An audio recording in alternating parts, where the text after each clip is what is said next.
crops are all in and the peaches are rotting. The oranges piled in their creosote dump.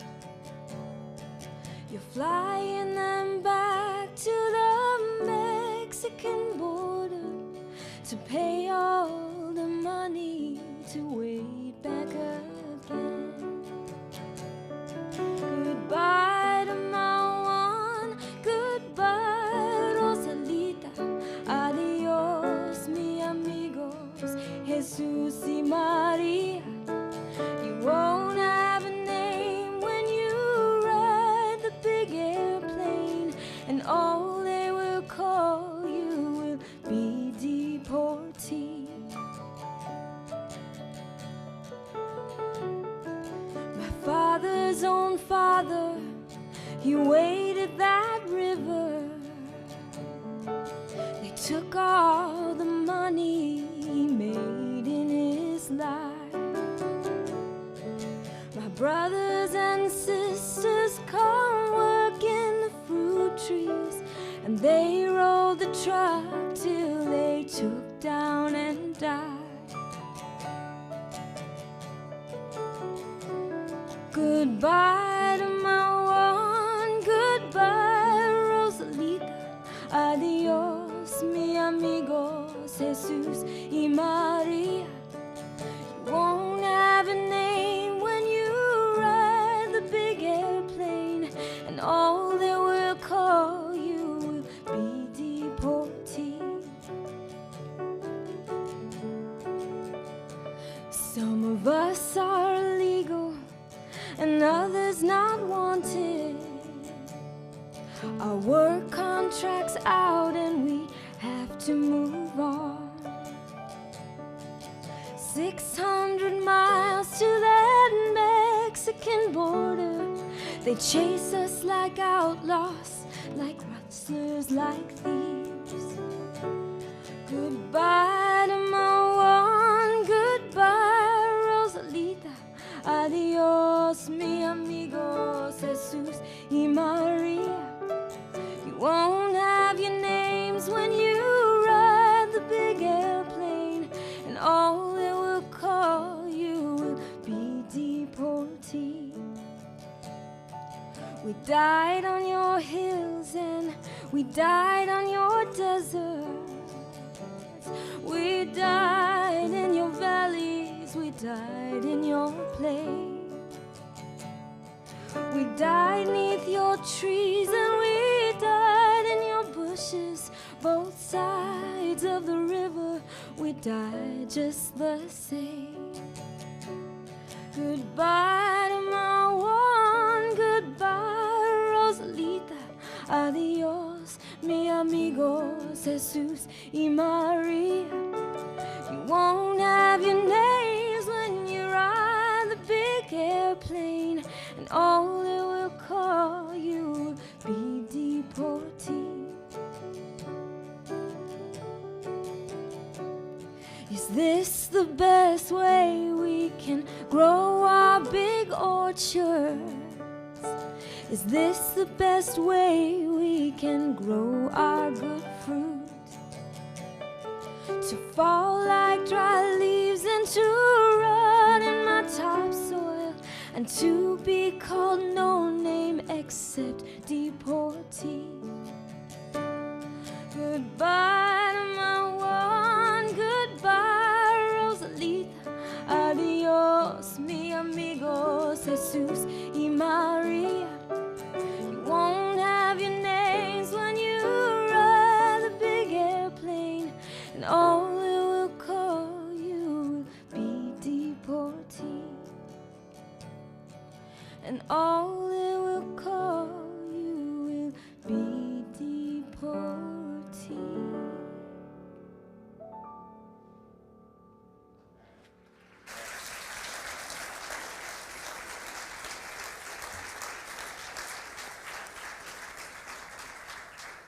It's a powerful song by Woody Guthrie, and what a beautiful voice Nina Fernando has. I'm a little biased, you might tell.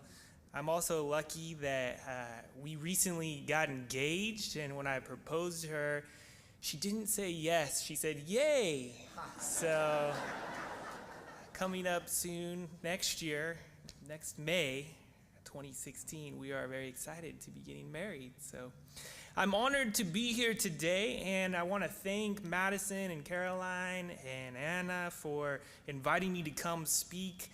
First, as Caroline mentioned, we met through the Fast for Families. I was on bus tour with them, the sort of resident pastor, and some of you, I heard, were surprised that I was a pastor by the way that I look, but I am a little older than I look, just so you know. And we met with Darrell Isis' office, trying to convince him on immigration reform. I'm not sure we changed his mind on that. But Patricia as well was there, and I'm so happy to see her again. For almost 4 years now, I've been working with Church World Service as the grassroots coordinator for immigrants' rights out of our DC advocacy office. And over the last 2 years, I have served as the co-founder and organizer of the United Church of Christ National Collaborative on Immigration, working with the Justice and Witness Ministry. And over the last year, sort of by de facto, I've become the national coordinator for the current iteration of the sanctuary movement. So I'm going to talk to you all a little bit more about that today. And I'm now moved from DC to be closer to Nina. She's in the LA area, so I'm close to you all, and it's just a joy. I mean, both of us feel very welcomed by the pilgrims here already, so thank you for having us. There are so few places now where we continue to tell stories. The art of oral history is being written on Facebook timelines and Netflix specials. But we must remember that our work of carrying on the stories of the prophets, the stories of the gospel, interpreting them and finding meaning anew propels us to walk forward in our faith, to live out the work of social justice. And our stories are intricately interwoven with our faith journeys. I grew up in Northern California. My dad was a Methodist pastor. My mom was a teacher. I was raised with the values of hospitality, but we moved from small town to small town, as was the practice of Methodist ministers in those days. Always being the new kid was hard, and there wasn't usually a welcome parade, as I wished there had have been. I dreaded that first day at the new school and would sometimes just sit there all by my lonesome there in the playground. And I remember that feeling when somebody finally invited me to go play with them at recess. That feeling of finally belonging. In college, I went abroad to Mexico and studied Spanish. I was overwhelmed with the welcome I received there, the sense of hospitality there. And at one point, an elder in the family, as we were all eating together, she looked at me in the eyes, the abuelita, the grandma, and she said, "You see here, we treat you as part of our family. Why is it then when we go to your country, we're treated so poorly?" And of course, I didn't know how to answer that question, but that question stuck with me. And it's a question that continues to drive me forward on this issue of immigration. It's been incredible to work with so many different faith communities, interfaith communities as well. I think I've been to maybe more than 20 states now at this point in this job with Church World Service, and so many faith communities care about the plight of the immigrant. But then there are some, in the light of looking at this new Pew poll, I know some of you all have been reading about the millennials and the growing numbers of the nuns. Now, I'm not talking about young people ready to put on habits here, but those who, young adults, are now unaffiliated with religion. I can tell you in my early 20s, I thought about leaving the church altogether because I was fed up with all the rules and regulations and all of the status quo. I was almost a nun. But there were several things that brought me back to the church, wanting a faith community that could ask the hard questions and have a hermeneutics of suspicion, a sense of calling towards social justice, which the faith community provided that platform of core values, looking for that common good. And I found the UCC, where we are supposed to be a place that welcomes all.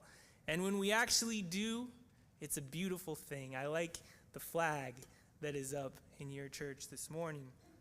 There was a 6-year-old Angie and her 4-year-old brother Joel sitting there together in a church service, and Joel giggled, sang, and talked out aloud, and finally the big sister had had enough. "You're not supposed to talk aloud in church." "Why? Who's going to stop me?" Joel asked. Angie pointed to the back of the church and said, "See those 2 men standing by the door? They're hushers."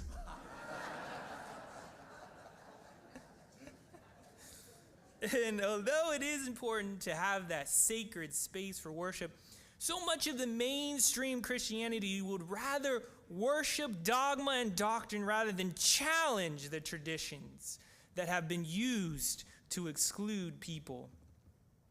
Even though that's the gospel call, to challenge, to reinterpret, to start a new path. And we must not be a people that hushes others. Instead, we must speak out for what is right, with the prophetic voice, as Jesus did, as Woody Guthrie did.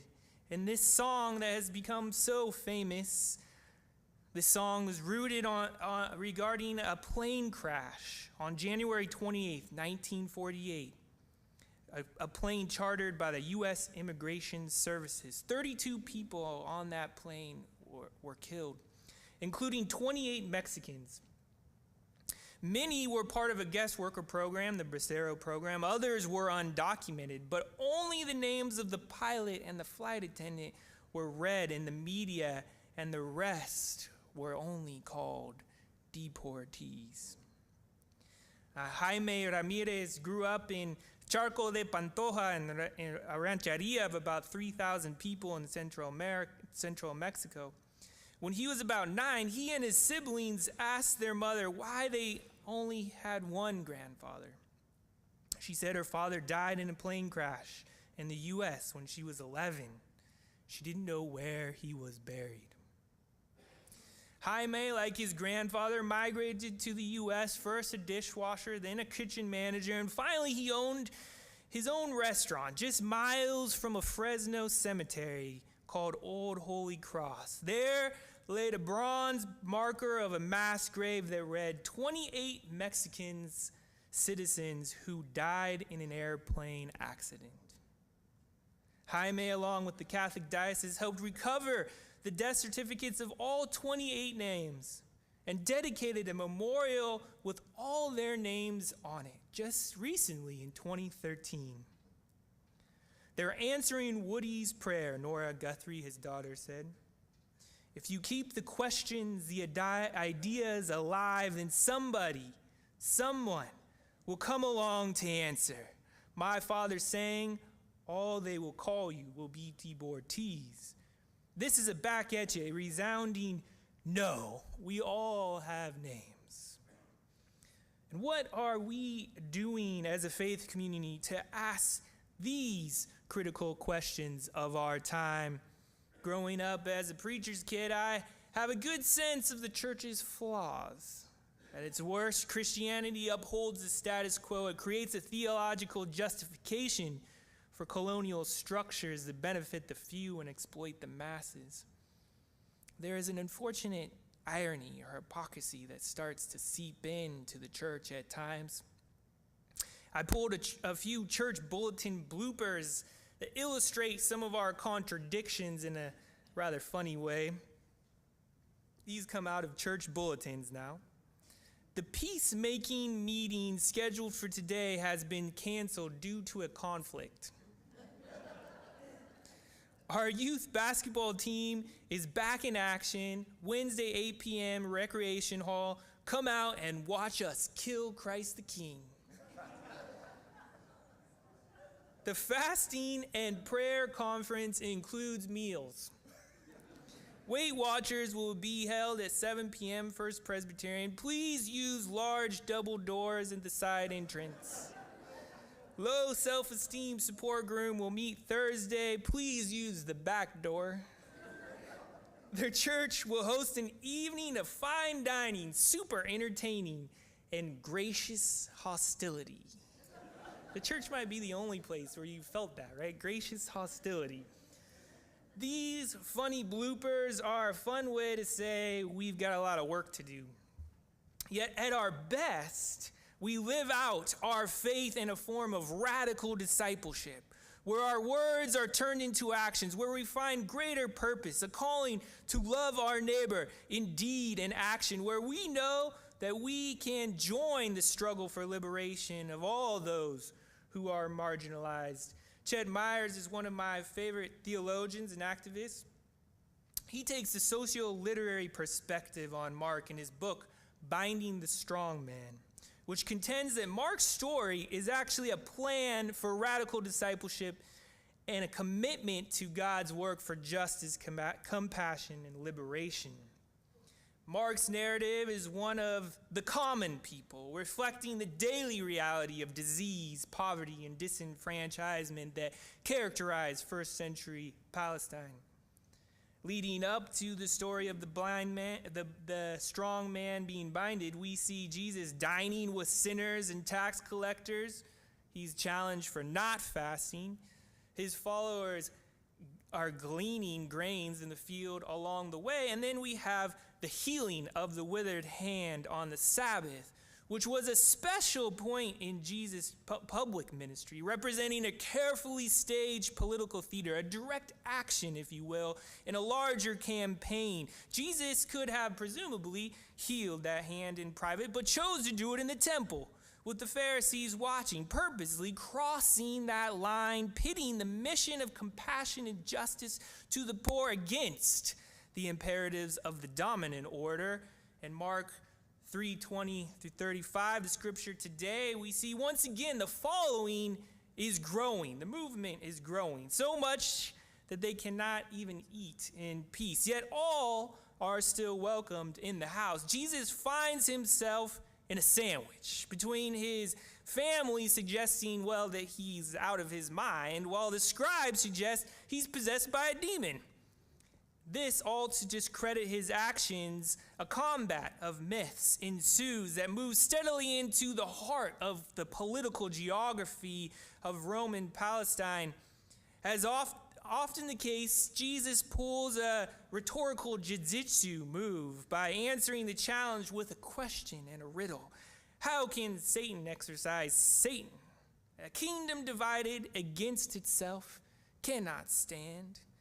The analogy of the kingdom may very well be challenging the scribal class structure of power and their comfortable relationship with the Roman governance. A time wherein no middle class existed. The majority were peasant farmers. 5 to 7% were the ruling class, of which the scribes participated in, existing off the surplus farming of the peasants, who were taxed somewhere between 30 and 70%.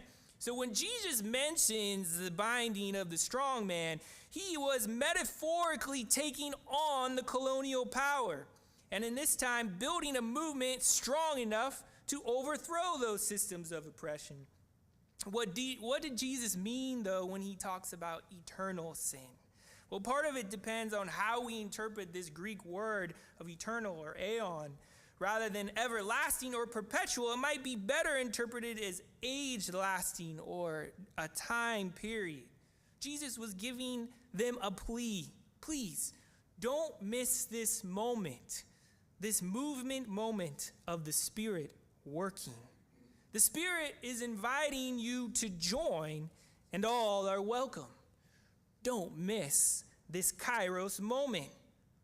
Then Jesus goes on to redefine family, not based on bloodlines or genealogy, but all those willing to follow the will of God When we accept those who are outcast by our societal structure in our congregations, we too are redefining our family to say all are part of God's family and all are welcomed. All races, creeds, beliefs, classes, gender, sexual orientation, nationalities, and even immigration statuses, all are welcome. As in most cases, though, revolutionary texts or movements can be easily co-opted by the cause of the empire. Such was the case with Constantine, who adopted Christianity and institutionalized it. However, there remains a subversive memory that becomes the seed for a renewal movement within the tradition. And I would suggest to you today that we are in a movement moment. Those congregations participating in the sanctuary movement are a seed of renewal that takes back the roots of the peasants who began rising up and following Jesus. Now, the sanctuary movement was born in the 1980s. An underground network of congregations sprang up to protect Central American refugees who were not given asylum status, even though they were clearly victims of a civil war the U.S. had covertly started. In those days, many were deported and met death squads upon their return. Thousands of lives were saved from the sanctuary movement. And eventually we got the temporary protective status for Central Americans. Now there is no more civil war right now in Central America, but we do have the North American Free Trade Agreement that has displaced millions of farmers due to no farm subsidies or common lands used for farming.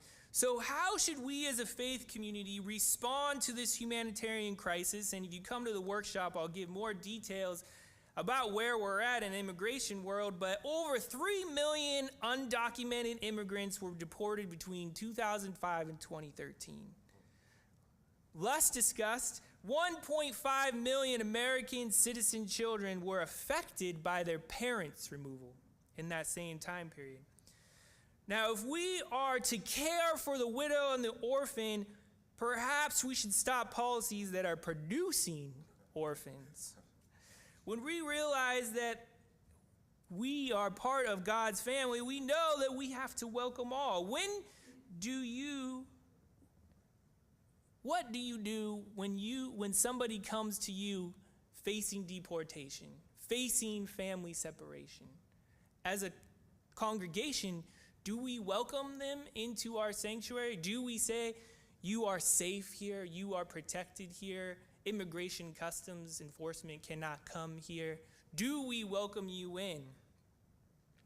Now, we have seen 10 cases across the country of people going into sanctuary and living in congregations. Out of 8 of those, we have been able to win those cases, and there are 2 currently right now who are still in sanctuary. And let me just give you very briefly, and we can talk more at the workshop, Rosa Robles Loreto, who is in the Southside Presbyterian Church, the same church that really started the sanctuary movement with Reverend John Fife in the 1980s. She has 2 beautiful boys, a loving husband. She's an active community member, volunteers with baseball and the church, and no criminal history. But she was detained 53 days, and after fighting her immigration case to no avail, she was still given a deportation order, which brought her to Southside Presbyterian. Arturo is in sanctuary in Denver at First Unitarian. And he is a loving husband and father of 2. One of them is a U.S. citizen. He's been in Denver for 15 years. Again, no criminal background. But they will not give him prosecutor discretion, a stay of removal. ICE will not follow the guidelines that they set themselves on November 20th with their executive actions. So we are on a journey. The sanctuary movement has become a prophetic platform in which the voices of stories of immigrants can be lifted up, in which the moral imperative for justice can be heard in the public square, and in which we were part of winning the executive action that, if we can get it through the courts, will benefit about 5 million undocumented people.